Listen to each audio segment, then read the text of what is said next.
So I'm currently in Latvia and just finished day one of the Baltic Honey Badger Bitcoin conference, and I have so much to talk about. It is one of the most interesting conferences I've ever been to. It's actually very, very discreet because everyone here is super OG and has been in Bitcoin for a very long time.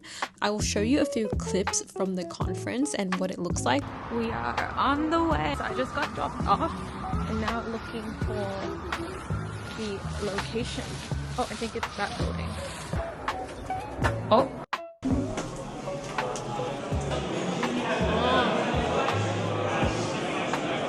The Treasury company will operate in a safe and healthy way.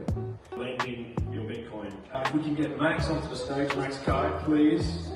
In this clip, I will show you the layout-ish. So on the first floor is the main stage, and then the second floor is different smaller stages like the cypherpunk stage, which is strictly no photos, a chill space, and a workshop space. So during this conference, I actually had to spend my Bitcoin on lunch because I totally forgot to bring my wallet.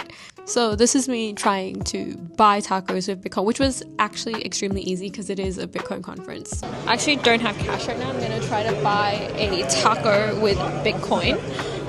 Let's see if we can do it here. Hello, do you guys accept Bitcoin? Yeah. Okay. So I just ordered a taco and a Pepsi. This is the taco that I bought with my Bitcoin. I think one of the biggest and main takeaway talking points from today's conference definitely is the hot topic of Bitcoin treasuries and the very polarizing views people have about Bitcoin treasuries. Definitely the more OG people are against Bitcoin treasuries, feeling that it is taking away from the Bitcoin's original ethos and the self-sovereignty aspect of it, whereas there are some people, even OGs like Adam Beck, who are for Bitcoin treasuries, having his own Bitcoin treasury. So it's been very interesting. I even made a post today talking and asking people what they think personally.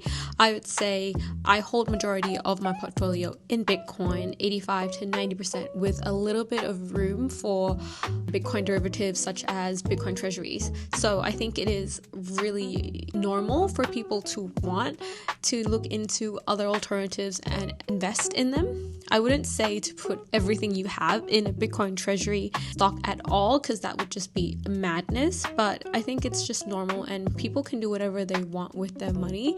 If you want to gamble a little bit on Bitcoin treasuries, that's good for you, right? Because for me, as someone who talks to a lot of, let's say, normies or just people who are not really into Bitcoin, the reaction has always been quite positive when I talk about institutions buying Bitcoin, because to them, they see it as kind of like a safety net, like, oh, if big companies are buying Bitcoin, it's easier for them to trust in this and come into Bitcoin as well. Whereas a lot of the OGs see this as a threat to Bitcoin itself. I see it as part of the hyper-Bitcoinization. Hyper-Bitcoinization is happening one way or another, and it's not always in the way that we think it is happening. So you can't really stop the train once it's already on the way, and this is the direction that we are taking. But yeah, that's just the recap of today. We also have a meetup at PubKey, which I'm on the way to. I might have a little bit of footage from there, but gonna really try and be in the moment and not take any videos for that. But anyways, yeah, I'll see you guys after day 2 and give you a full recap of the whole conference experience. To learn how to drive, you actually need to go learn.